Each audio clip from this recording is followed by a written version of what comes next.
Ladies and gentlemen, thank you for coming today to celebrate Dave Samuels.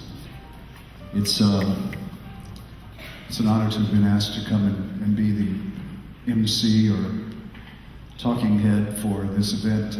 Dave, like I know each one of you could say, was a dear, dear friend, and we have a saying in our family that if someone's a friend, that is really, really close, they're family. So that's exactly what Dave was, and his beautiful wife and beautiful daughter as well.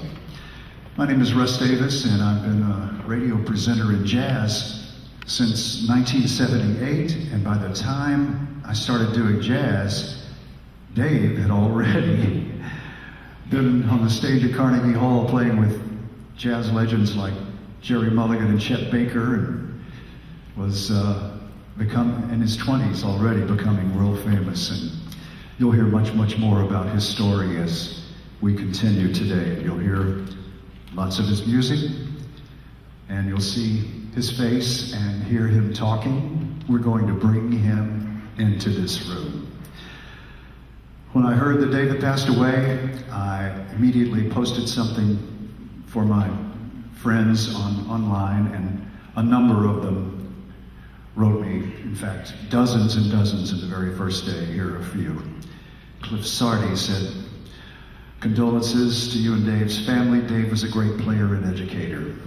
Alan Kamen said, "My condolences to all of his friends and family, and to those of us who loved all of the music that he gave us. May he rest in peace and have a safe journey homeward." My radio associate Ray White said, "I don't know what to say, just really sad." An English radio presenter with BBC, Stephen Quirk, wrote, "Always remember my first trip to New York in 1992. Went to the studios of CD 101.9 to meet Russ Davis and bought Natural Selection, Dave Samuels, from Tower Records. What a title cut." Derek Frank said, "Oh man, so sad. I played the hell out of his album 10 Degrees North back in the day. Rest in peace, Dave, and thank you." Erica Linderholm wrote, "So sorry to hear this news. Not only was Dave an amazing talent, but he was a beautiful human being with a warm, generous heart. May he rest in peace." Jimmy Barron said, "So really dug Dave's music, especially later on with Caribbean jazz projects. So sad to hear about his passing. Thanks. Safe musical passages, Dave Samuels." And a couple more. Two musicians in their own right, solo artists. Enrico Scott wrote, "One of my all-time inspirations for mallet instruments, a great, great loss." Tom Gross, fine piano player, wrote, "I'm sorry to hear this, Russ. A loss for the music world. Condolences to his family." And Steve Hart wrote, "Russ, sorry to hear. Wonderful musician. Dave's performances always seemed so effortless, making it even more enjoyable watching him perform. Rest in peace." We're going to let the video stop for a moment, and we're going to bring up some folks that have some things they'd like to say about Dave. And it's going to be basically chronological order, if you will. So let's start things with the people who saw him when he was a baby. Let's hear from Jeffrey Samuels, Stephen Samuels, his wife Sharon, and his nephew Josh. I'm Jeffrey. I'm one of David's brothers. Of course, we're all terribly saddened at his loss. But he did another thing for us today. I haven't seen so much hugging and kissing since Humphrey Bogart and Ingmar Bergman went at it on the screen. It's great that David did that all for us again today. In keeping with this being an upbeat, I'd like to tell you some stories about growing up with David. If I can find my glasses.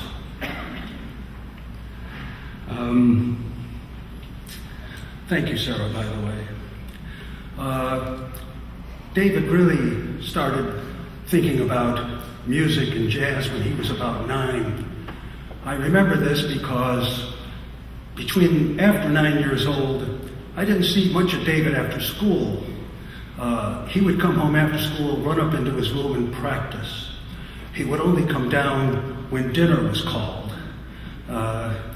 One time he came down, he was as white as a sheet. He was pale because he never got any sun. And he leaned over to me and cocked his head. He said, "My left hand is as fast as Buddy Rich." Now, I knew who Buddy Rich was. We came from a musical family. And one of the things we would do is we'd go down to the Blue Note, a very famous jazz club in Chicago, and listen to jazz. One night, Duke Ellington was performing, and his drummer was Sammy Woodyard. David got up from the table. He was 9 years old at the time, or 9 or 10, got up from the table, walked up to Sammy, and they started talking.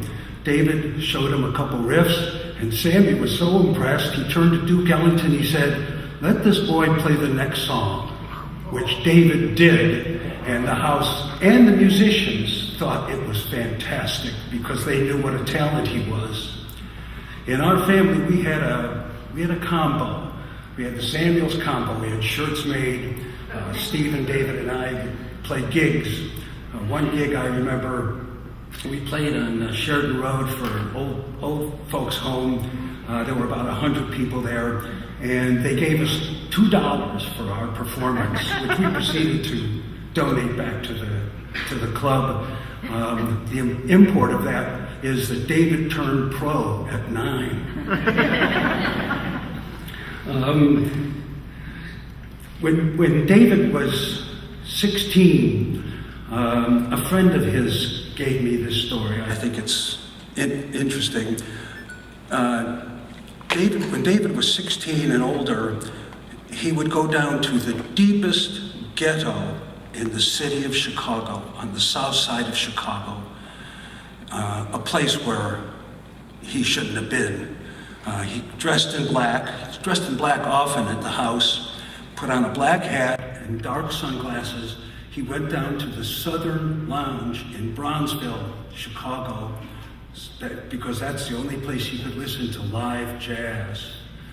His friend Alan Moss, who gave me that story, said he was both fascinated and frightened at this prospect. Another story about David, when I'd come to New York and visit him, and driving with him in New York was always an experience. David had one foot on the gas and one foot on the brake, his left hand on the wheel, and his right hand poised on that horn, and he'd honk at everything and everyone, and under his breath he would mumble, "Get the out of my way." I heard David speak many times, and one time he was given the key to the city of Fairfield, Connecticut.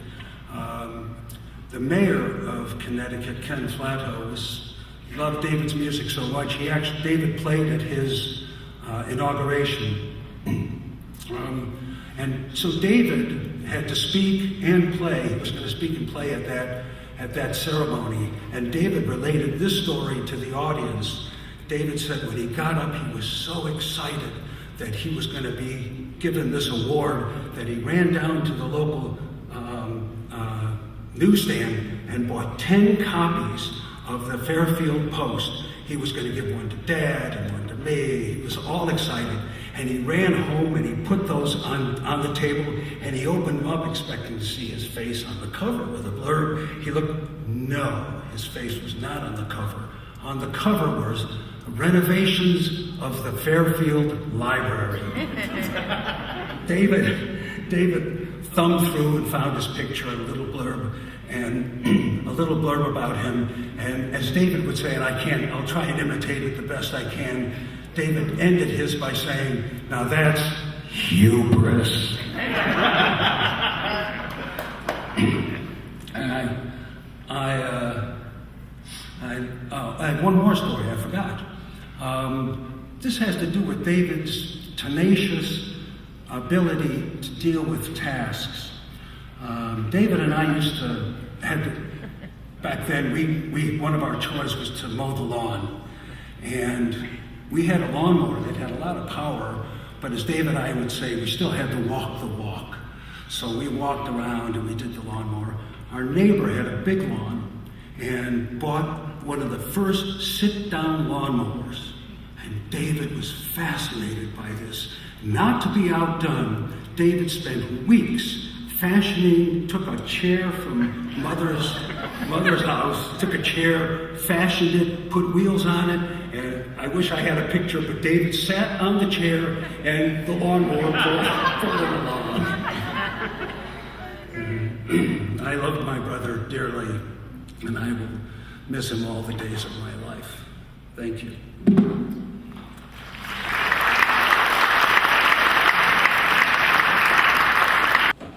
You mowed the lawn. That was very good, Jeff. I'm Stephen Samuel. I'm David's oldest brother. How many of you are musicians out there? Just raise your hand. So you think David had a lot of talent, huh? Well, I have here an album that David and I made at Boulevard Studios in Chicago. It cost me of course, David, we'll talk about that in a moment. $35. This is an infamous studio where Screaming Jay Hawkins also made it a recording, but that's beside the point. So in this album, Dave and Steve Samuels, I have about 12 recordings, and the first one is Quiet Village, where David plays the drums, and it's a Martin Denny tune. And of course, David does a lot of animal calls in there. Now, the good aspect is it's a great recording, but I only have one copy. So if you want it, I'm going to put it in the back there, like most musicians like to do, and it's $5,000. So Davey and I, he played the drums and I played the piano, and it's true. I don't have as much talent as he does, or I wasn't discovered, one or the other. I mean, when I was in a rock band in college, I was replaced the junior year by a blind piano player. So, you know, that does a lot to your ego, doesn't it? I love my brother. He was a great man, a kind person. Fortunately, I was out of the house when he grew up most of the time, so I didn't get to hear the stories of mowing the lawn and all that.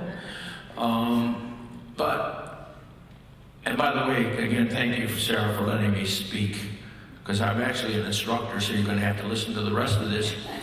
David just had one problem, and he's extremely frugal, extremely frugal. We went down to the Florida Keys, my dad and the three boys, and Dad would say, okay, I'm paying for the plane tickets.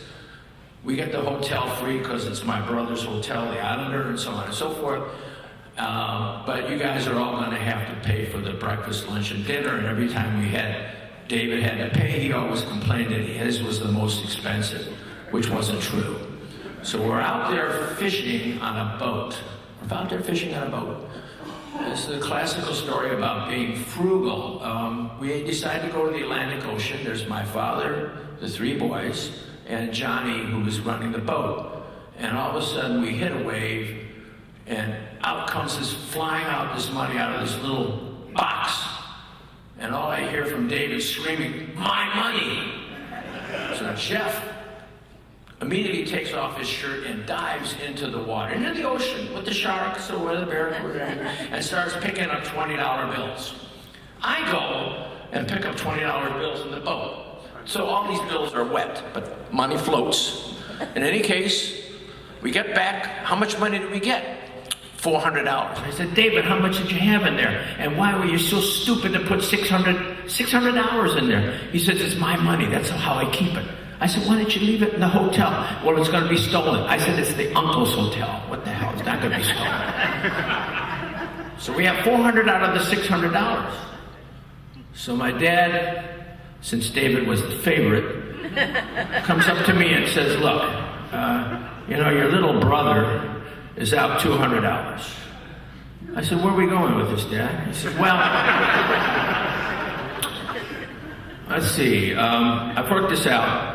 How about you giving me 65, Jeff gives me 65, and I'll put in 70.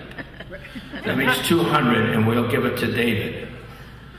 I was just, the face just got red. It usually gets red anyway, but it was really red. I said, all right, so we got our money together back at the hotel, and that son of a gun took it. He took the 200.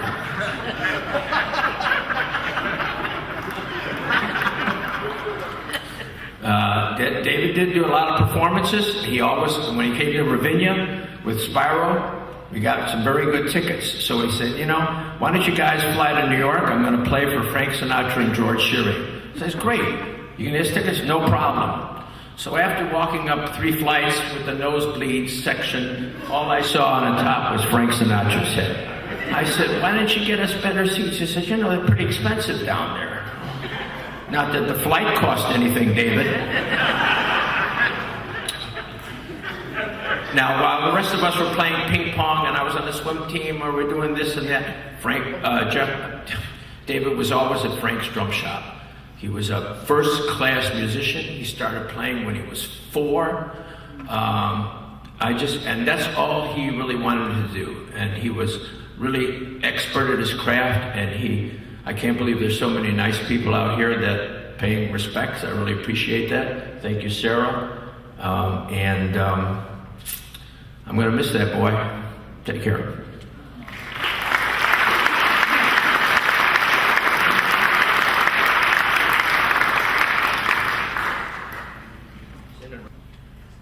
Gosh, this is spooky up here. Well, hello. I'm David's sister-in-law, Sharon, married to Steve, one of the oldest of the brothers. I probably have known David much longer than most of you. I first met David in 1960 when I was invited with my parents to see Steve and his family at the house on Ash. This is where I, at 16, was introduced to them, and it was spooky. David was 10. One of the things I remember most about the first dinner on Ash was that David was very quiet and shy and refused to eat his vegetables. That became a problem. With the table, Marie, Jeffrey, Steve, and David. Through the years, although he came to our house for dinner, he was never given vegetables. I wasn't going to starve or fed. During these dinners, he was extremely courteous and respectful to me and his family. All I can say is that David was fine and a kind brother-in-law, especially to my children. I will miss him dearly. It's the end.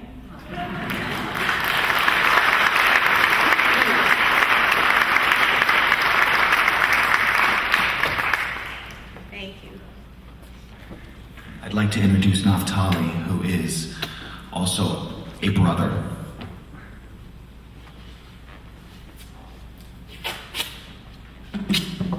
Thank you. I'm the brother that was born in Israel, and his parents came later, many years to Israel, so I was adopted by them and remained part of the family. You may know David. David began his college career at Roosevelt University in Chicago. And we first met there while waiting in the registration line for classes. Recognizing my accent, David told me that he had volunteered for a year in an Israeli kibbutz. Hearing that I had been the combat medic in the Six-Day War in Jerusalem, he asked me if he could touch me. We had something else in common besides Israel. He played timpani in Roosevelt University Orchestra, Symphony Orchestra, where I played first violin. Soon after this meeting, David ran over to me and invited me to the family's home at 1202 Ash Street for dinner, and to my astonishment, the whole family welcomed me with the permission of Marie with warm, open arms. It was the greatest day of my time in the US. I went from being the only child and lonely new foreign student in the US to sharing a room with David and becoming a member of the Samuels clan. We would drive back and forth to college in David's famous fiberglass Corvair, relative of Corvette, far from being a Corvette. We laughed like crazy, constantly talking about girls. I love David's dry sense of humor and his famous staccato laugh. Ha ha ha. Sometimes I'd help David pack his drums into that car as he went to his gigs at weddings and bar mitzvahs, and to play with his best, maybe the real brother, Dennis,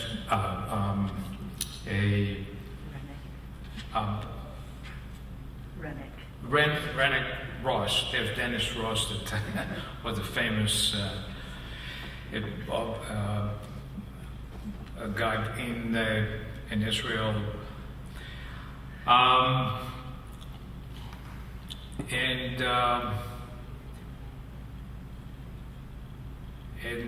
at one day, for his birthday, I believe, and maybe his 21st birthday, the first vibraphone arrived and took almost the entire room, and the entire room that perfectly decorated by his mother, Ethel. You should have heard his father, Art, swear, I thought I was getting a little damn xylophone.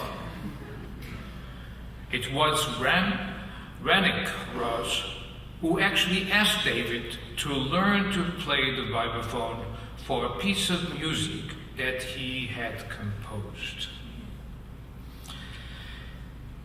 David eventually moved to Boston to continue school and develop his career, while I took over his bedroom at home at 1202 Ash Street. Once I managed to wreck his Corvair backing out of the driveway, and thanks God he was in Boston. I stayed at David's room a total of 2.5 years. What a kind and beautiful family to suffer along with me. But I do have precious memories, like all of you and the brothers, of his coming to Newport, Rhode Island, where we live for 32 years, a few times at the Newport Jazz Festival, and in 2014, I arranged to bring him to play once more in Newport, this time at the Newport Classical Music Festival. David and Andra charmed the audience when he played Art Nouveau music with violin and cello. I so regret that I never saw him when he went to play in Israel in Eilat and many times. One little moment, visiting him once in his studio in his New York City apartment, and I saw that he had placed my favorite music, the unaccompanied Bach violin sonatas and partitas, and on his music stand. David wanted me to know that he practiced with them every day. And believe me, it's a challenge for me specifically. During the years that we didn't see David, we of course, Rhonda and I, Rhonda, my wife, and I, remained his most loyal fans and admirers. Our sons' guinea pigs were named Spyro and Gyro. And when he found out that our grandson was going to be named David, Rhonda and I could not only think of the wonderful associations that David Samuels had given us to that name. Before I stop, I want to say another thank you to Janet. David and I got some chances to spend time with each other in his final years, and I so relieved to know that she was by his side. Love you.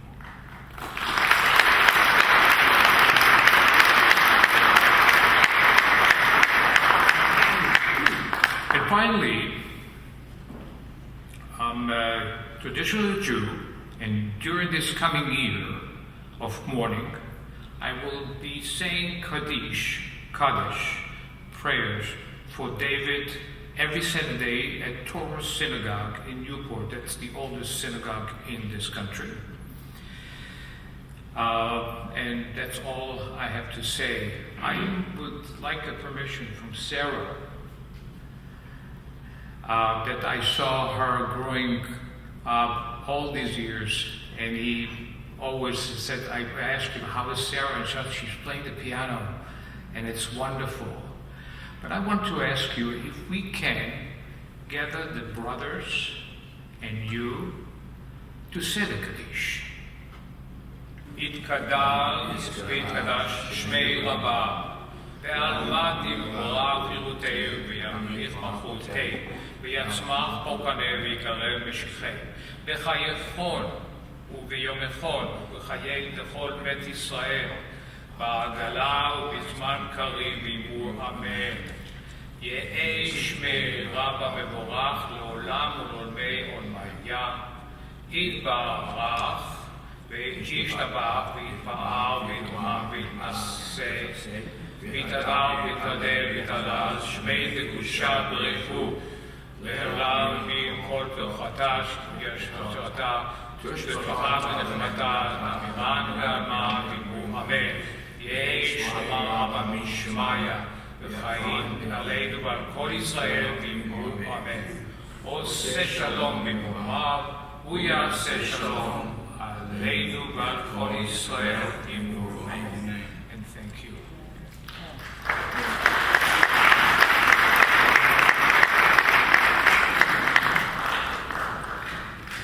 So now you all know what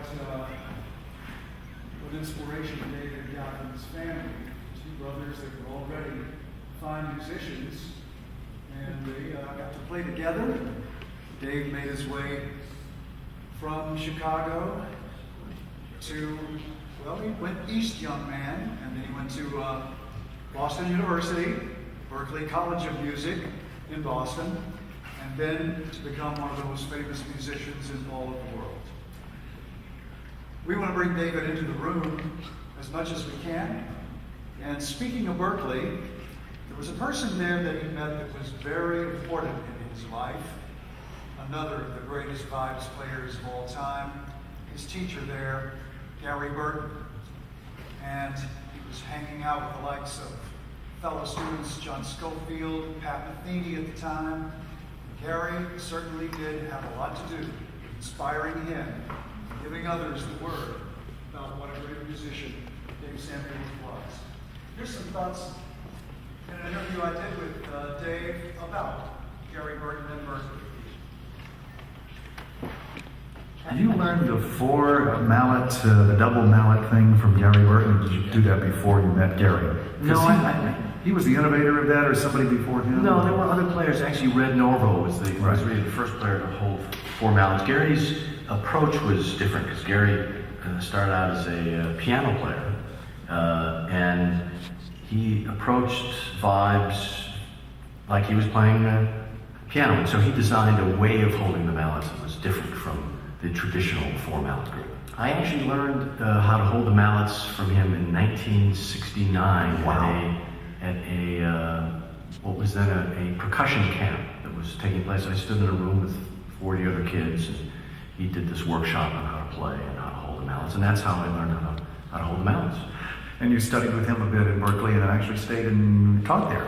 I do some part-time teaching up at Berkeley, which I actually started doing when I first got out of college. I taught there from 72 to 74, and then moved down to New York. And in 1995 is when I started back there on a part-time basis. So there you have his connection to Berkeley, and now let's get a little bit more of that connection from a couple of folks. One is Ferenc. I hope I pronounced your name correctly. Would you come forward? You met David in Hungary in 1996. Made his way through. And also Bob Rosen, good friend. Would you come forward too, here, to make some comments? Hi, everybody. Wow. I just wanted to say 2 things. Firstly, it was Lauren Bacall. It was Lauren Bacall. Okay? That's number 1. It's part of the historical record. For me, it's important.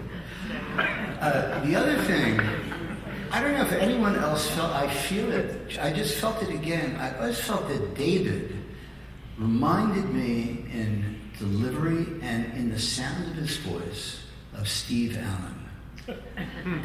Does anyone else feel that, or is it just me? I've felt this for 50 years. Yeah. Okay, that's it. That's all I want to say. David was so funny, my God.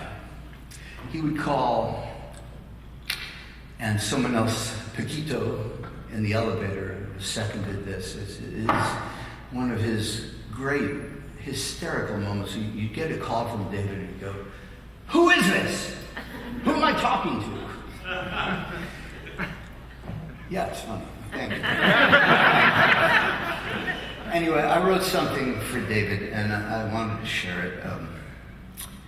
Listening to and playing music is very much an act of intimacy. Performers create lifelong bonds with others in the pursuit of a feeling, a groove, that moment of heartfelt collaboration, a dialogue of open spirit and wonder, and perhaps ultimately a kind of transcendence. I first met David in 1969 when I was moving from being a chamber music or orchestral clarinet player to wanting to play saxophone and learning to play jazz.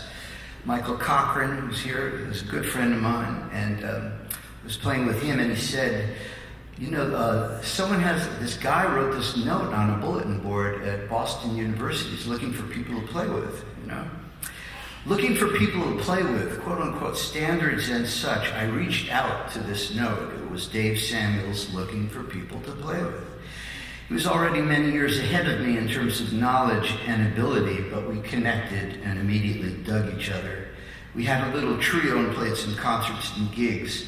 It was such an exciting time, and we were in our 20s, full of fire and fun, laughing like crazy, laughing all the time, connecting through music. We soon connected to other musicians. Michael was in the band and had a band that played in Boston. We spent a summer in Bermuda at a club gigging 6 nights a week. Again, playing music is an intimate act, and if things go well enough, that intimacy can last for 50 years, as it did for me and David. I've thought about that idea, it hangs out in my head a lot. And the other thing about musicians, and I think we all know it, is that intimacy comes about because there's so much time to kill. A musician spends so much time backstage, riding on buses, hanging out, blah, blah, blah. And there's this tradition of entertaining one another. And three-quarters of the people in the room probably know what I'm talking about. David knew so many jokes. And there's a period of time, and I think, if I'm right, it was 2003 to 2009 when David only told jokes. That's the only way he communicated with anybody. And he had this repertoire that was astounding. And, he was a great storyteller. And, of course, a joke is a story with a great punchline. Or as Friedrich Nietzsche once said, a joke is an epigram on the death of a feeling. Am I right? No. Okay. He also said, if it itches, scratch it. Nietzsche. Okay. Anyway, that intimacy, obviously, it's on the bandstand and it's through the music, but it's also so much time spent together. And if things go well enough, intimacy can last for a long time. And for David and I, it lasted 50 years. David was a brilliant musician. We all know that, but he was a great educator as well. His first job in Boston before going to Berkeley to teach vibraphone was teaching music in a junior high school in Dorchester, Massachusetts. He had 300 students in the 7th, 8th, and 9th grades. When he got the job at Berkeley, he asked me if I wanted his junior high school teaching job. I thought I'd give it a try. And much to my surprise, I discovered I loved kids, and I loved to teach as well. So I credit David for putting me in that classroom. And here I am, all these years later, still teaching music and dealing with kids aged 10 through 18. Since '69, David was an intimate friend, and I don't think we hid any of our aspirations, frustrations, or regrets from one another. He was a friend who was always there at the ready, and like any great...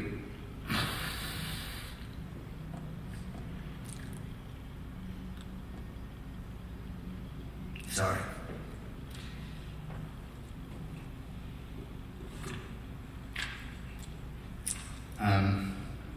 He was a great listener. Damn, it's hard, To use the analogy of a good rhythm section, we learn to comp for one another, to listen deeply, to listen with that third ear, to provide a counterline, complementary rhythm, and steady beat. Sorry. That was the beauty of our deep friendship. Loved him like a brother.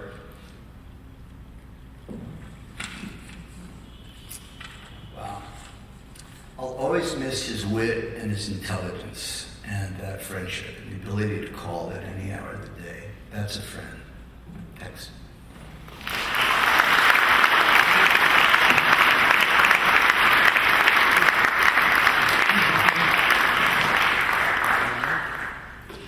Hi, my name is Fran Mehmet, and although today is a very sad day, but I think I'm here for sure, and I hope everybody is here to celebrate the life of Dave, because that's what stays with us. Last week, when I heard this terrible news, I was very sad, and I knew the words not only lost a genuine soul, a father, a brother, a son, but to me, Dave was also a mentor, a father instead of my father, and a legend. Dave was one of the smartest and funniest person that I ever met. And we met when I was just 19, as it was mentioned. We had a band in Hungary, and at that time, Dave was already a legendary figure, and we invited him to play with our band. Of course, naturally, I was scared to death, to meet somebody like Dave. And in the moment we met, Dave just made me feel like we were friends forever, that I knew him forever, and I'm sure I'm not the only one who had this experience with him. He was an incredible person, and I was 19, I made the first professional recording with him. So right away I started my life with this mindset, and Dave has changed my views to life. He has changed the way I see things, the way I feel things, and I only have gratitude for him for the rest of my life. Our friendship started as a musical endeavor, but it became a strong friendship. He,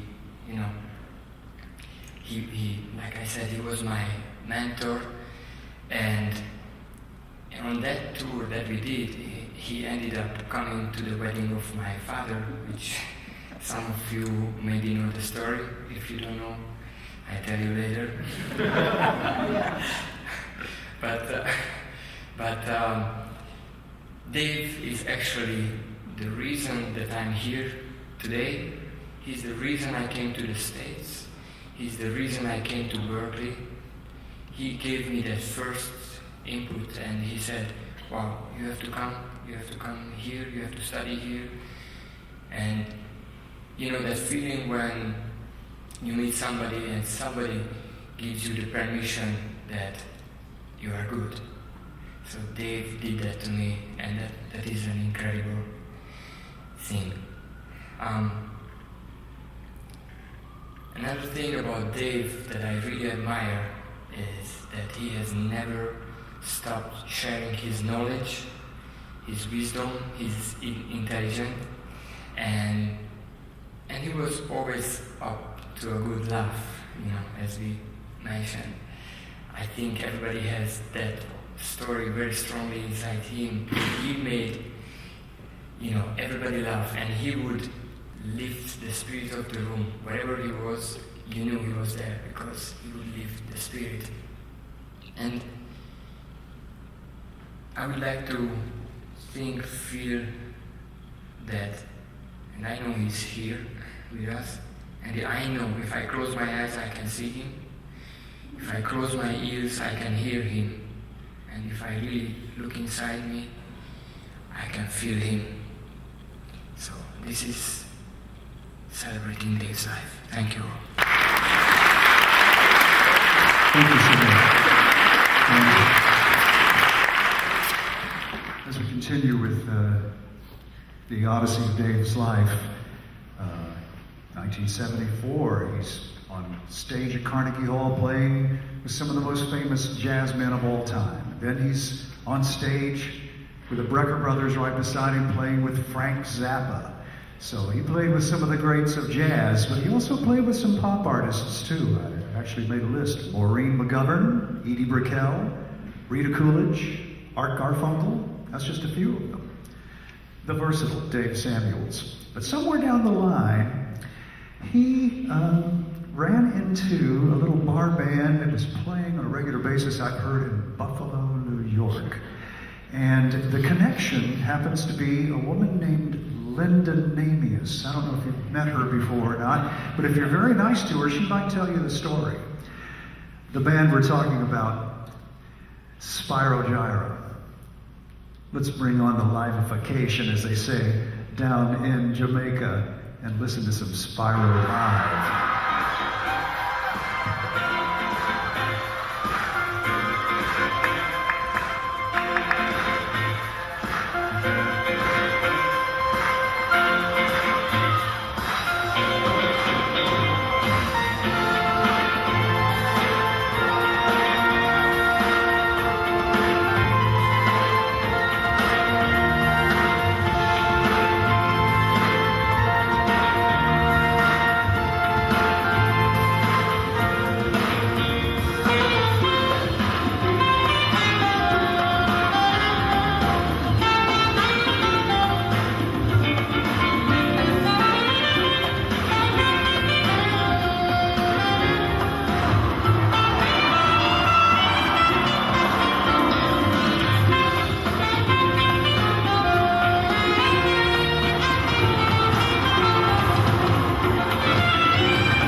In case you were wondering, that was a performance in Tallahassee in 1987.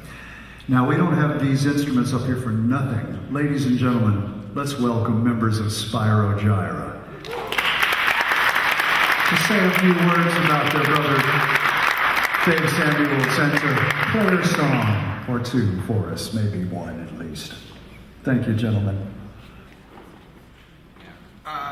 Hi, my name is Lionel Cordu. I'm a current member of Spyro Gyra.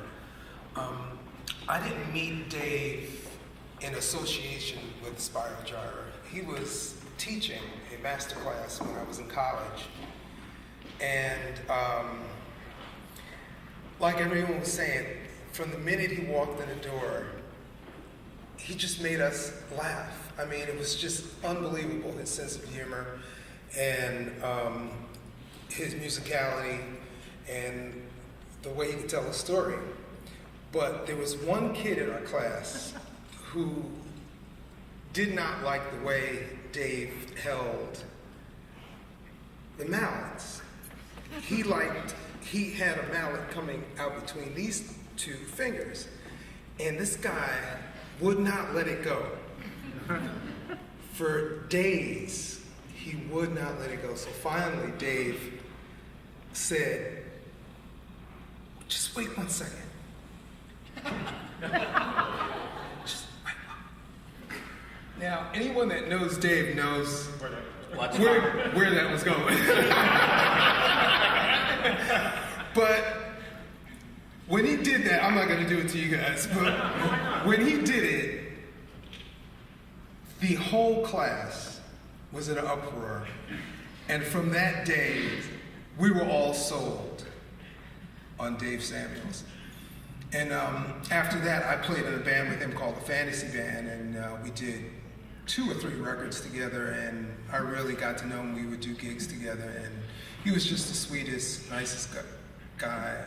And I'm sad that he's not here with us today. Thanks.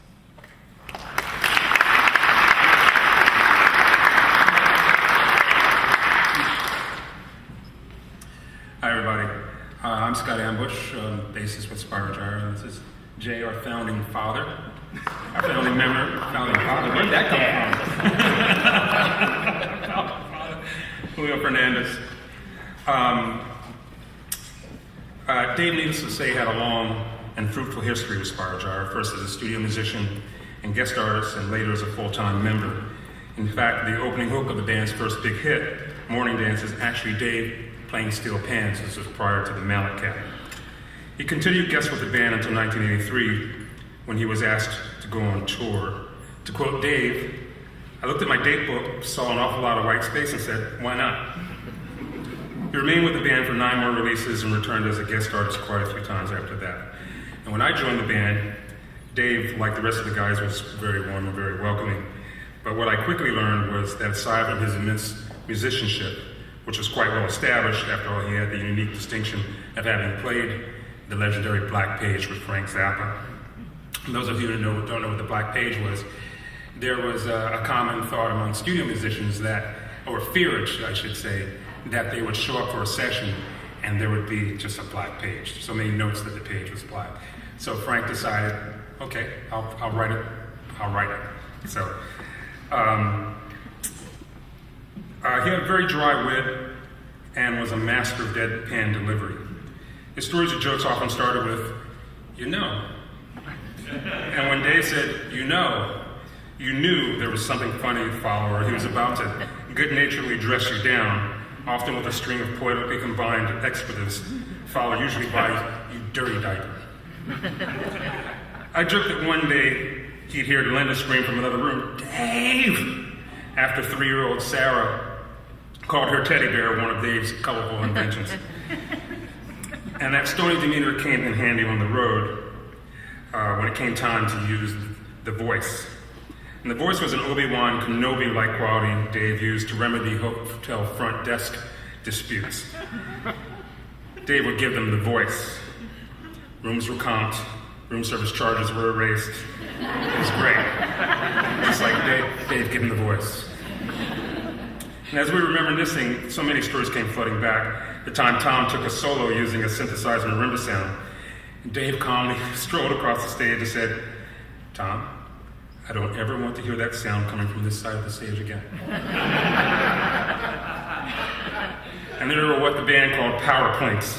And these were hard, rapid-fire eighth notes on a single marimba or xylophone bar Dave used to punctuate his solos. It was like his superpower, Mallet Man. Then there was the unforgettable quote. Someone once said, "A penny saved is a penny earned," to which Dave replied, "No, a penny deposited is a penny earned." Which brings me to one of my favorite Dave stories. Dave had a reputation for being a bit of a frugal guy.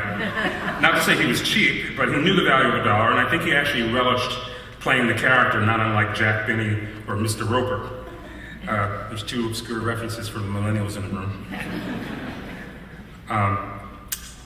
Bear Tracks, the recording studio that Jay once owned, and where the vast majority of Spire's albums were recorded, was in Haverstraw, New York, set in a wooded area back into a nature preserve. Consequently, there was lots of flora and fauna. And one day the guys noticed a peculiar odor coming from the couch in the studio's lounge. Apparently a fauna had made a nest in it and had unfortunately expired. So an autopsy was undertaken of the couch. And the guys began ripping the thing apart. Cue Dave. Dave walks in and sees these guys doing reverse upholstery and asks, "What's going on?" And thinking fast, someone says, "Lost a quarter." It was Phil Brennan. It was Phil Brennan. Phil Brennan. Phil Brennan said, "Lost a quarter." Dave's reply, "Oh." Perfect Jack Benny response. Fortunately, he was never frugal when blessing us with the generosity of his intelligence, his wit, his spirit, or his music. And to Sarah, Linda, Janet, Dave's family, and all his friends and musicians, we wish you strength and peace in the days ahead, and joy in the remembrance of a life well lived.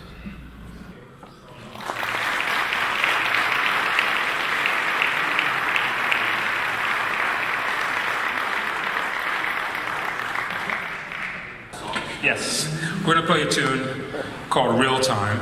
It's a tune that Dave wrote, and it was on the Three Wishes album. Tom Schumann, our keyboardist, unfortunately, he lives in Vegas. He was unable to make it. So Alain Mallet is going to assist us. Tom Schumann really wanted to be here, but as it turns out, he had jury duty for a murder trial in Las Vegas. So he's in a murder trial in Las Vegas.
One of the wonderful things about being a musician or a painter or an architect or anything really creative in this life, that when you pass, not all of you goes. And we are left with many little pieces of Dave's soul in the form of music, and I'm grateful for it.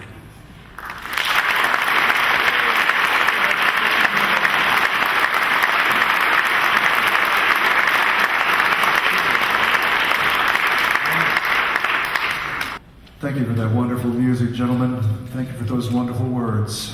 Big Daddy Jay Beckenstein, the founding daddy, father, whatever, of Spyro Gyra, and the rest of the lads. Through all those years with Spyro Gyra, he had time, Dave Samuels did, to create a solo career. Over a dozen of his own solo recordings. World-renowned and very much loved. And then somewhere down the line, there was an explosion called Caribbean Jazz Project that seemed to happen. And you're going to hear Dave tell the story of the very first show that they ever did. Now, during their years, they won a couple of Grammys, a Latin Grammy and a Grammy for Best Latin Album of the Year for The Gathering. How'd you like to hear what Dave felt about winning that award? Dave Samuels is joining me here. First of all, I haven't spoken to you since you won the Grammy Award for The Gathering. I got to know how you felt about that when you first heard about it. I mean, it's got to be quite a shock. Oh, it was from another planet. It was completely unexpected. You know, the first thing was being nominated, because the nomination process is actually, in some sense, even harder than the actual winning of the award, because the nomination process is, you know, there are hundreds, if not thousands, of records in each category. Mm-hmm. And so to be one of 5 records selected out of that big pool was an incredible hurdle. And in some sense, I felt, wow, you know, we've been nominated, we've won. You know, each category has 5 selections in it, and then from the 5, the rest of the people will vote, and then you've got a 20% chance of winning. I was there, and they called out the Caribbean Jazz Project, and it took me a second for it to register. Wait, that's me. Yeah, that's me. And then I stood up and sprinted to the front of the stage. I might add. Before they gave it to someone else. That's right. Because they changed their mind. That's right. You know, you can never be too fast when it comes to picking up the award. And so I ran up there and gave my rather short but direct acceptance speech. And then went backstage for the festivities, which I might add begins with them taking the award away from you.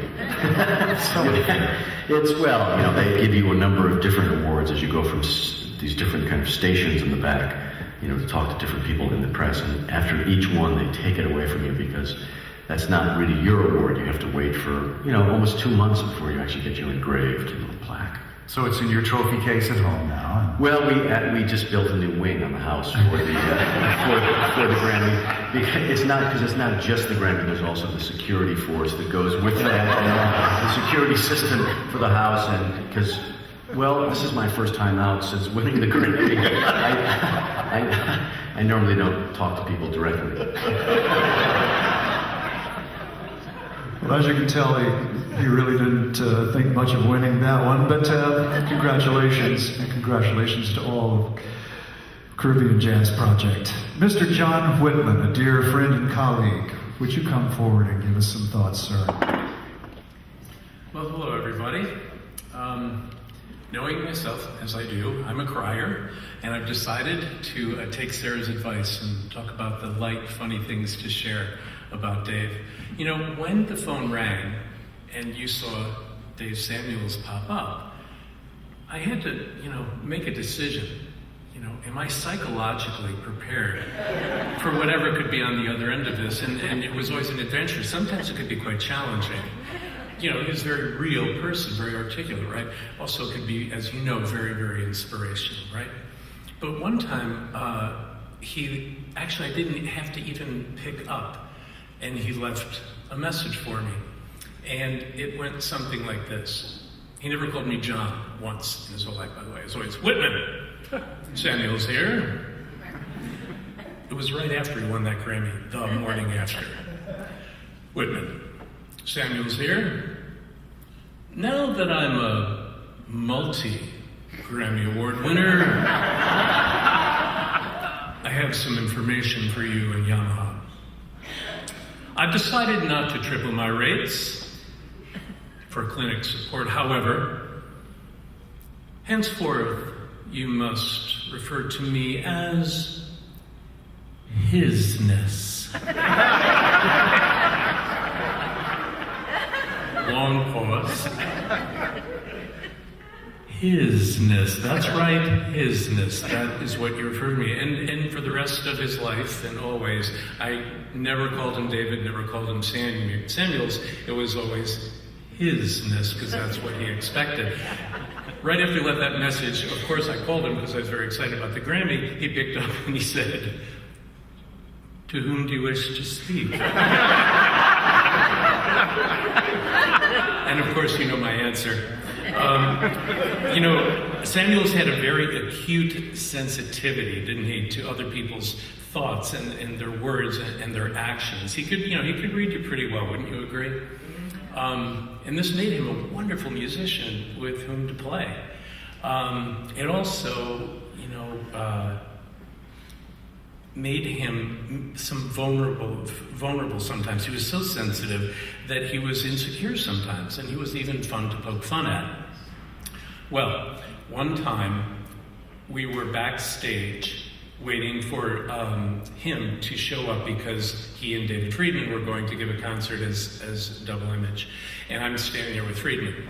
Samuels runs in. They're introducing him, okay, right now. They're introducing Double Image, and they're this and they're that, and they're really winding up the crowd. And Samuels had a red sweater on, and it was pretty weird, actually. It had like all these designs on it, right? And Friedman just goes, like just a little, look, and Samuels goes, "What?" Friedman says, "Nothing, David. They're introducing us." "Shh. You don't like the sweater." "David, listen to what the nice things are saying about us. We have to go out there. It's a big crowd. Shh. The sweater's fine." "I know you don't like the sweater." They walk right to where they have to walk out on stage. "Ladies and gentlemen, Double Image!" And Friedman says, "I hate that damn sweater. You look ridiculous." Samuels, of course, looks at me like, how can I let him do this to him? And they go out, and Friedman is just like, so happy that he just got him. Samuels walks over to his vibes, and he's like, and of course, they played unbelievably beautifully together. We know that Samuels was a master of improvisation, said Mr. Obvious. One time, we were traveling together, and we checked into a hotel somewhere in the South, the Deep South. And myself and David Friedman and Dave Samuels walked up to the counter in the hotel. And the lady behind the counter said, "Hi, may I help you?" And I said, "Well, yes, we're checking in." And she goes, "Fine. Names?" And I said, "Well, this is Dave Samuels." "And this is David Friedman." And she goes, "Oh, yes, two queens from New York?" I said, "God." So what happened right after that?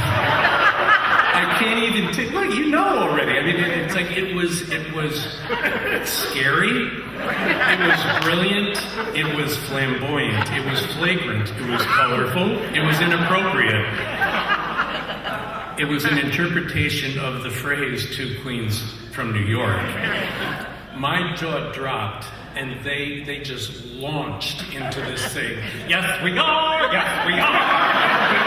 And they're just going for it, and it was right in sync. Two queens from New York. They finish it, and there's like dead silence. All you hear is me like hacking and wheezing over here because I'm like about to have an aneurysm. I'm laughing so hard. The girl behind the counter is just like this, not a sound. So they kind of collect themselves and walk up. Samuels looks at Friedman and goes, "Tough crowd."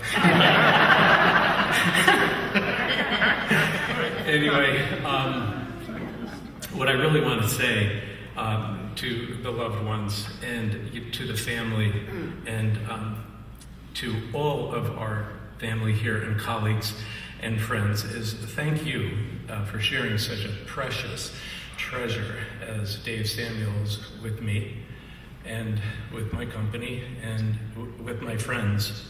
Thank you, Sarah and Linda and Janet and Jeff and Stephen. He was very, very inspirational to me. I was cutting my teeth in the music business, coming from a playing career into working the corporate side of artist relations, and he didn't cut me any slack, and he was very, very helpful to me. And I'll never ever be able to express what he meant to me as a friend. So, on behalf of Yamaha Corporation worldwide, this country and all countries, we're all feeling this, trust me, as are all the companies that loved him. We send our love and we send our gratitude to everyone in this room and to Dave, who is in this room also. Thank you.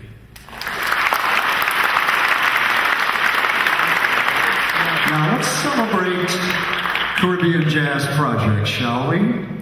Ready for some live performance? Well, you're going to hear the actual words of members of CJP, and you're going to hear them play live. But right now, here's a little something I think you'll enjoy.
Who was that saxophone player? Oh, Paquito de Rivera, ladies and gentlemen. And don't you know that Dave is in this room with us right now? I don't think anybody's ever beaten on stuff with sticks any more effectively than this young man. Now, how did Caribbean Jazz Project come together? A bit of whimsy involved in that one. And let's find out about their first show. Dave Samuels, my special guest, the great leader of the Caribbean Jazz Project. You know, I say that, but at the same time, I don't know if I should say you're the leader of Caribbean Jazz Project, because you guys do have that equality thing going on. That's right. I'm the founder of the Caribbean Jazz Yes, Project. yes, you are. You were the motivator to bring Andy Norell and Paquito de Rivera into the mix, were you not? That's right. The thought sparked in your head, and you followed through. Well, there was a promoter in New York City by the name of Julie Loken, who was doing a series of concerts at the Central Park Zoo in 1993. And he called me and said, look, you know, we have this date in September, and we have this kind of budget, and we'd love you to put something together. And with that kind of an opportunity, I decided to pick up the phone and call Andy, who was someone I had worked with and knew. And I picked up the phone and called Paquito, who was someone I'd met and never worked with. Interesting. Yeah, I just picked up the phone, called him, and told him what we were going to be doing, and that I wanted him to participate and bring some new music. We were going to get together and rehearse and see what happened. That was the beginning. And we had this special opportunity, of course, playing at the Central Park Zoo. The stage was set up right in front of the seal tank.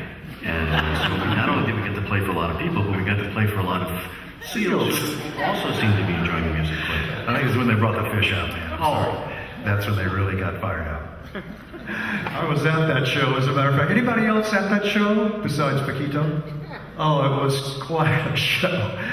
And these guys, Caribbean Jazz Project, are going to fill this stage and play for us to close out the activities for today. But first, if any members of CJP would like to come forward, take this mic from me right here and say some words about Dave Samuels.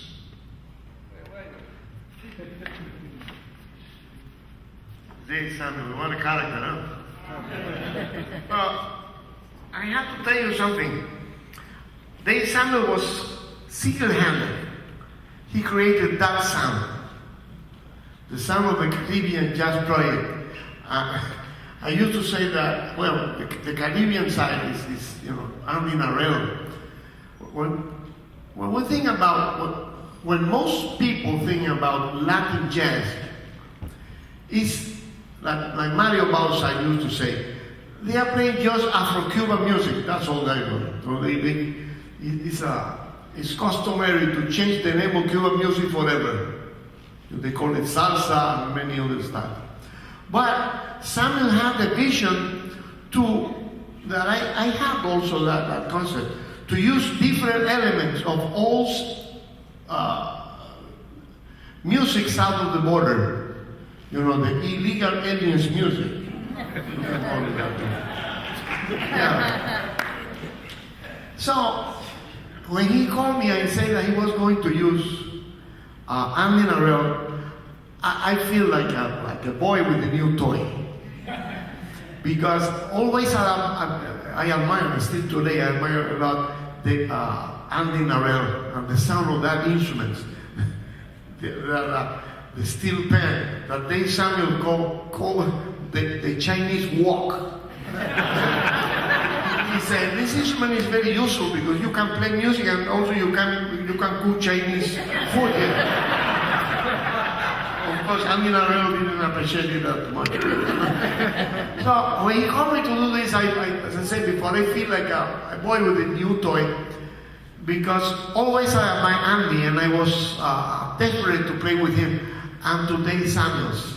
In the beginning, always, Dave was a very reserved person, maybe only you know him well, and then he goes too far. But we really, we were in a toy store playing with that band, you know, and this piece that we do here was the first piece written especially for that group, and it's called Paco and Dave, for some reason. And I wrote the first part, and he wrote a beautiful bridge, because Dave Samuel had that ability to create, to arrange. He was not a great composer and arranger, but he knew how to. The great Duke Ellington said that arranging is easily recomposing. Yeah, bad arranging is like decomposing. That's a totally different story. All I have to tell you is that in my career, with Dave Samuel happened to me something similar to what happened to me with Claudio Roditi. It's an before and after in my career when I met Dave Samuel. He was a blessing in my career and a blessing as a friend. So I am very happy here to celebrate the life of somebody who deserved it, Dave Samuel.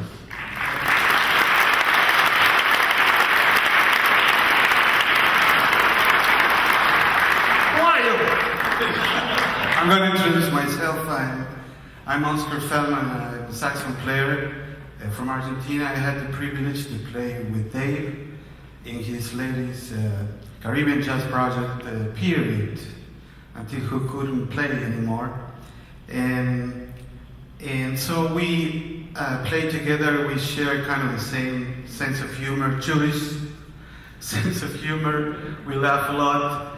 And we put another band called Reflections. We went to Chile. I brought him to Chile, and I played with Negro Hernandez and Tom Kennedy and myself. And then I told Dave, why don't we cross the Andes and we're going to Argentina, to my country. So we did, actually. And we played there, also with Dario Eskenazi, who was a piano player from the Caribbean Jazz Project, joined us.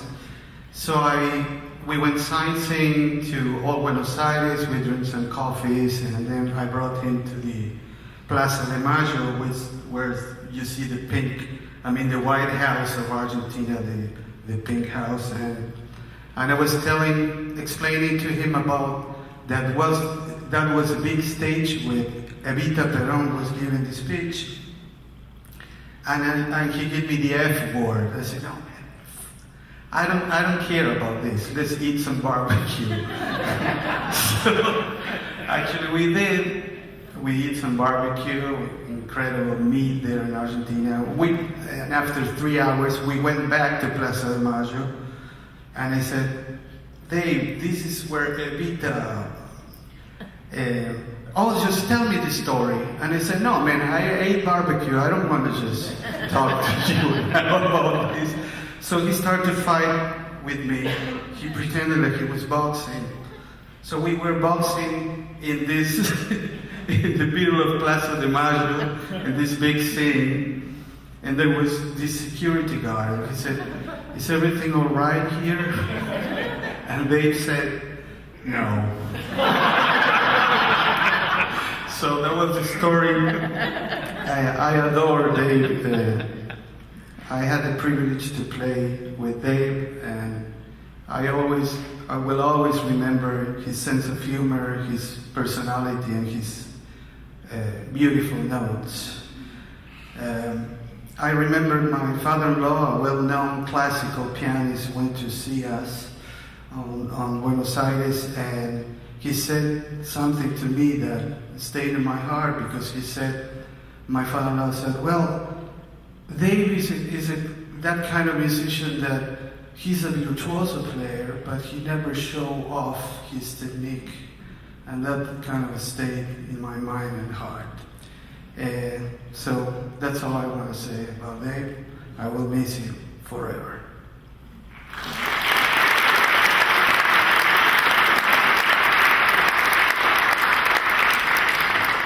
Hi, Dario is my name, Eskenazi. I'm also from Argentina.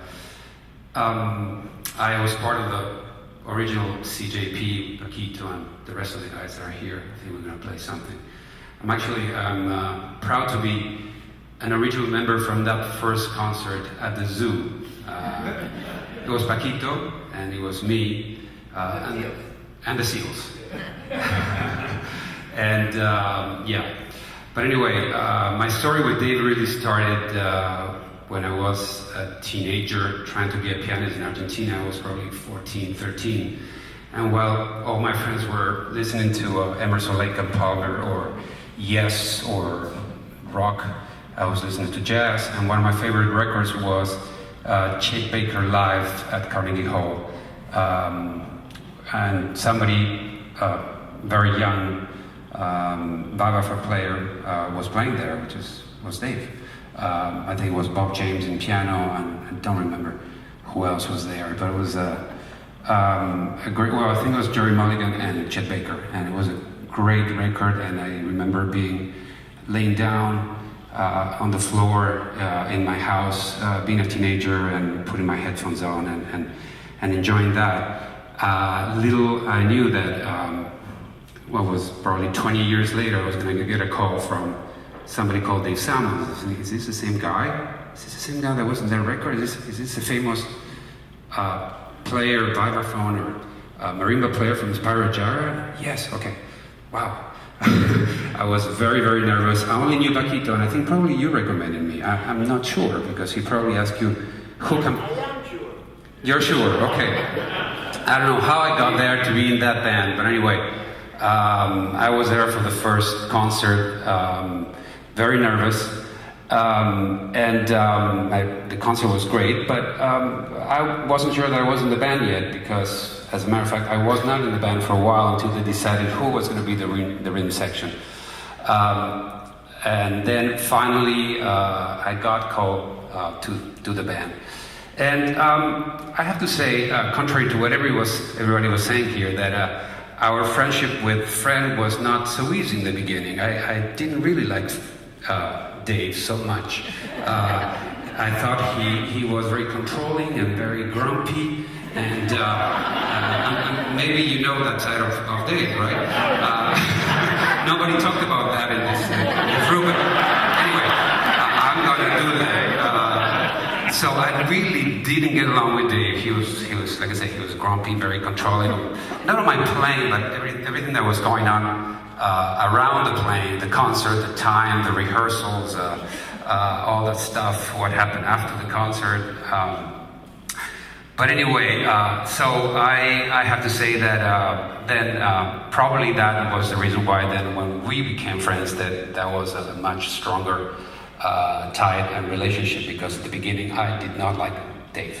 But anyway, I think that Dave also changed, because in the band we have Paquito and we have Oscar Staniaro and me and Mark, even though he is from Chicago. Where is Mark? Is Mark here?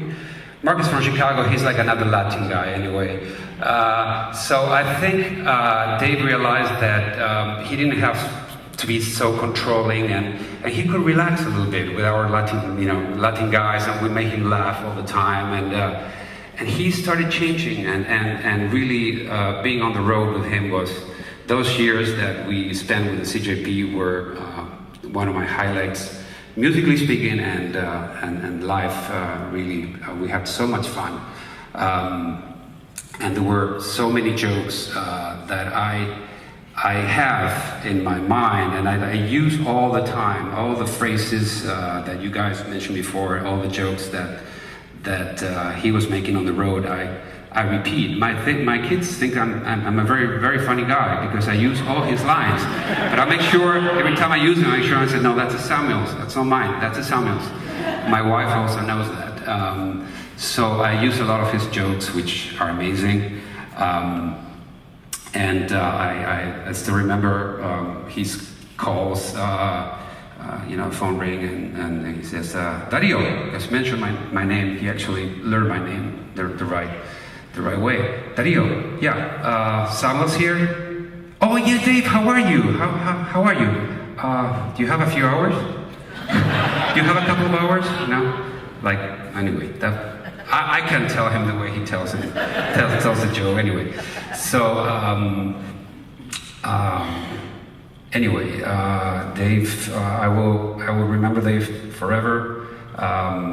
We really became very, very good friends. Like I said before, I remember moments on the road trying to find the best coffee in all the airports, which you finally find Pete's Coffee, which he always talked to me about. You have to buy Pete's Coffee. That was his favorite. Really miss him. And anyway, I don't know what else to say. I think maybe we'll play some tunes. Thank you.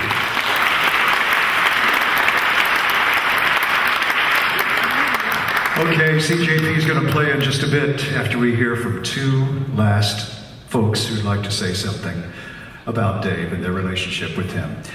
Let's hear from Stefan Bauer, a friend of David's, and a gentleman who has a little something to do with an instrument called the mallet cat, which has revolutionized people with sticks beating on things. His name is Mario Desiutis. So if you two will come forward and give us a few words, then Caribbean Jazz Project will play for us. Thank you very much. I'm Stefan Bauer. I'm a vibraphone player. My accent gives it away. I'm not from here. But I live here to no small degree due to having met the two Daves early on in their cooperation and early on in my career in 76 or 77 in Germany. First of all, my condolences to the family and thank you for having me. I don't want to pretend I'm a close friend of Dave's, but I'm here. Let me look at my notes here. Sorry.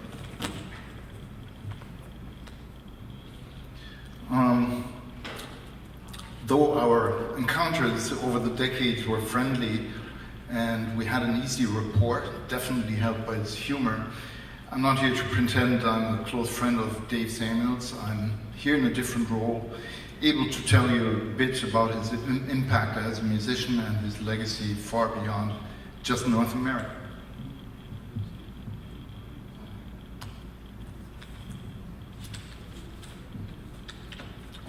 I got to see the two Daves, Dave Friedman and Dave Samuels, early in their cooperation in 76 or 77, and I followed it to its end. For me, and I suspect a great many others, the two Daves and their marimba vibes duo Double Image will probably be seen as their most influential and lasting musical legacy, not to deprecate any of all his other musical endeavors, and keep in mind I met them in Germany, where Double Image was very popular. It broke totally new ground for these instruments, but this unusual pairing probably camouflaged the absolutely unique pairing of two individual masters who became almost one in creating music together. Though it is sometimes even now difficult to keep them apart when listening to their music, that connection probably brought out some of the best musical qualities in each of them. They were able to transform these hunks of wood and metal into instruments of pure beauty and emotion, a rare achievement which gave generations of players something to aspire to. I'm one of them, and in spite of having developed my own style over time, I consider myself a representative of Dave Samuels and Friedman's, to be sure, European legacy. When I saw him at different occasions, a workshop in Holland maybe 40 years ago, at a performance of Double Image at Sweet Basil's by the end of the 70s, for a demonstration of Mallet Cat in Paris more than 30 years ago, a number of concerts here and there, and finally a few lessons at his family's house in Seton in Connecticut. We always had conversations, sometimes short, always interesting, humorous, respectful, and profound, yet light. He stopped charging me for lessons after a couple of times, and in the late 80s I sent him an adventurous LP I was part of. He sent back to Germany a neat package with a long row of stamps on it, with his newest LP, I think it was 10 Degrees North, together with a short and very enthusiastic review of our LP. I was totally perplexed that a musician of his stature would honor me with such gestures of generosity. Profound yet light is also how I would characterize, in short, both Dave's playing and his writing of music. Blessed with an incredible sense of time and rhythm, and using a percussive approach, he also aspired to play lyrical, he once told me. To my ears, he developed a style from these seemingly opposite parameters. And his sound was and is unique, fresh, and timeless. Aside from a folder with copies of handwritten tunes of his, I found a set of Dave Samuels mallets I must have bought some 35 or 40 years ago at an incredible conversion rate, the equivalent of around $600 in today's value. But I had to have a slice of Dave Samuels at any cost. For the past 3 days, I've been playing his beautiful composition Skylight with these mallets, realizing in hindsight how much of my harmonic sensibility was initiated and confirmed by his style. Interestingly, the most direct contact on a really human level we probably had when he already had disappeared deep into his disease. I particularly enjoyed a visit at the hospital and spending a couple hours there listening to music and having light conversation with friends Peter and Bob, and especially Janet, who had managed to retain a level of communication with him that quite obviously comforted him. The choice of friends who kept up their appearances even when communication was reduced to the absolute minimum deeply touched me. And it said something about Dave Samuels, the person beyond his public persona and musical persona, which is easy to like and adore. Though his physical manifestation is gone, his music stays, and through the music, his spirit. And in conclusion, I ask you to join me in celebrating the successful life of Dave Samuels with a round of applause.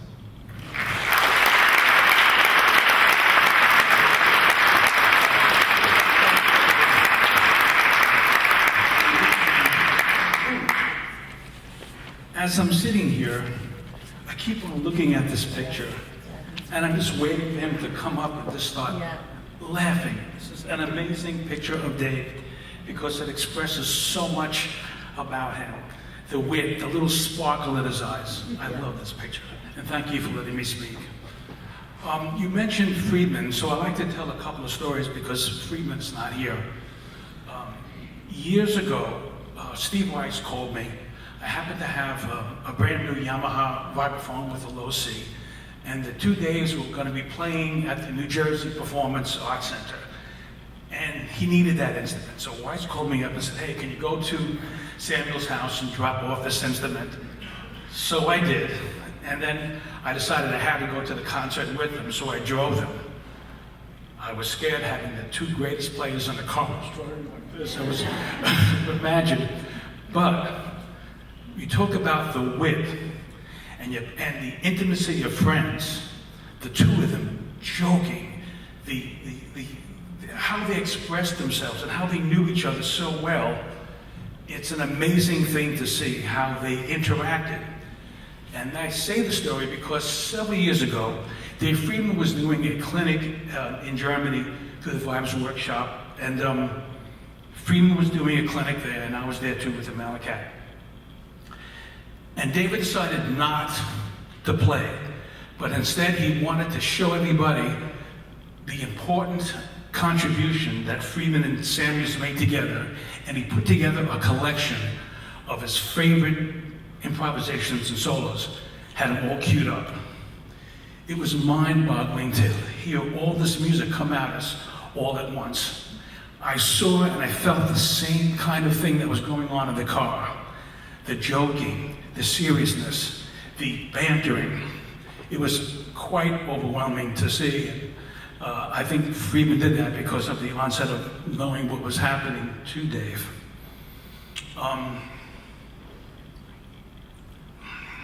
Not too long ago, David was over my house and he was lamenting over his situation.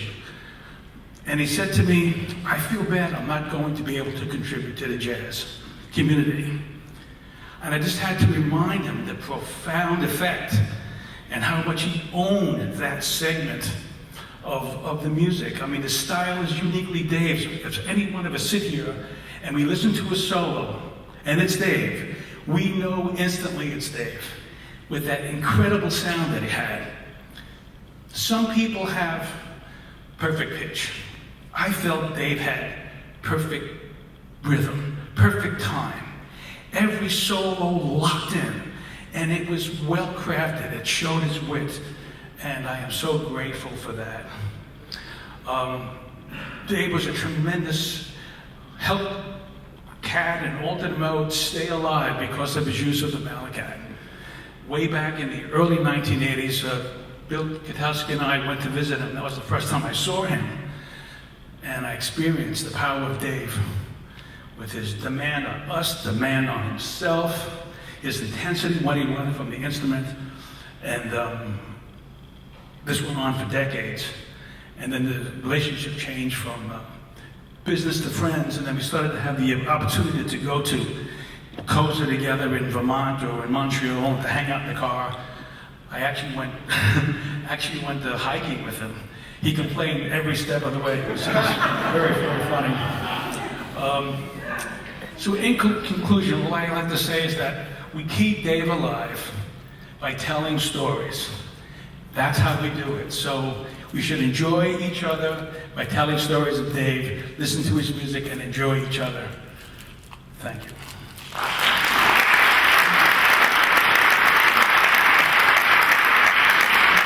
Would the members of Caribbean Jazz Project please come take the stage to close out today's activities? And after we hear some great music from these folks, we'll let Dave Samuels have the last word.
mañana do carnaval. Yo creo que la voy a traducir.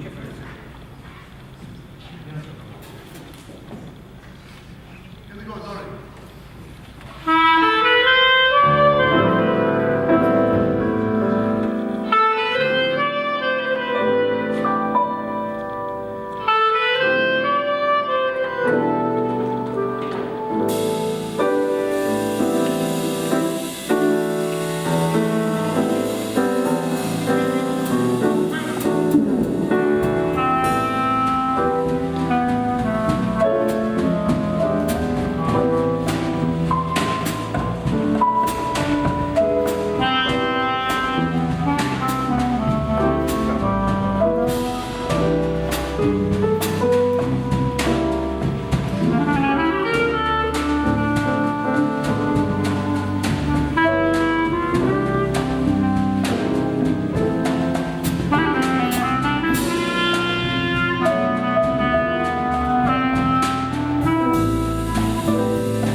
have to say that Samuels and I were very lucky for good pianists. And we have today here two of Samuel's favorite pianists. One of them is Dario Stinassi.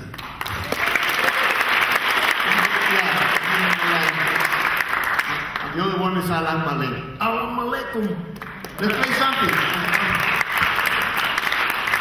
And as a suggestion by our trumpet player, who's a genius in solving problems.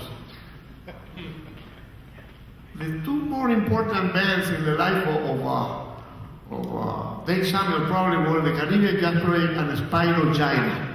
We never played together. Should we do it tonight? Yeah. Let's do it. What do you think, This is the Spyro Caribbean Gyra.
just heard the word "We love you, Dave" come out of the mouth of Paquito de Rivera.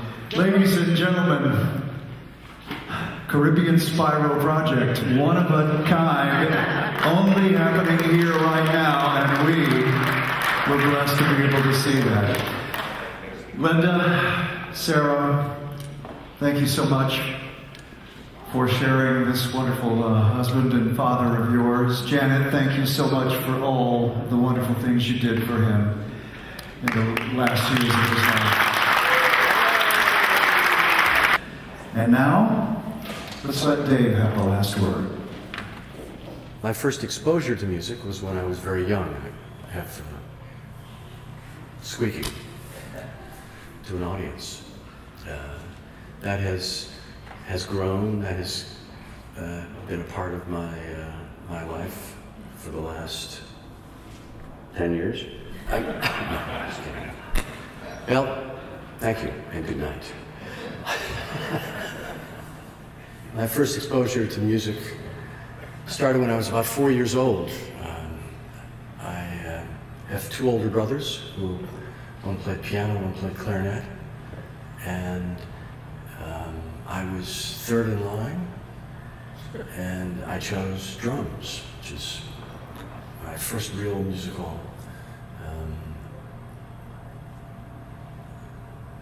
I chose drums, which was the first time I was really. I chose drums. We actually did one gig together at a nursing home outside of Chicago, which is where I'm from. We played about 5 tunes for everyone. They were very happy to see us when we started playing, and most of them were asleep by the time we finished. But we weren't discouraged. We had a great time. And in fact, I learned at a very young age that making music was a very special relationship, not just with the people you were playing with or the people that were listening to you, but a very special relationship between yourself and music. You'll experience those different colors as you listen to the music. Is that, everybody still awake?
it.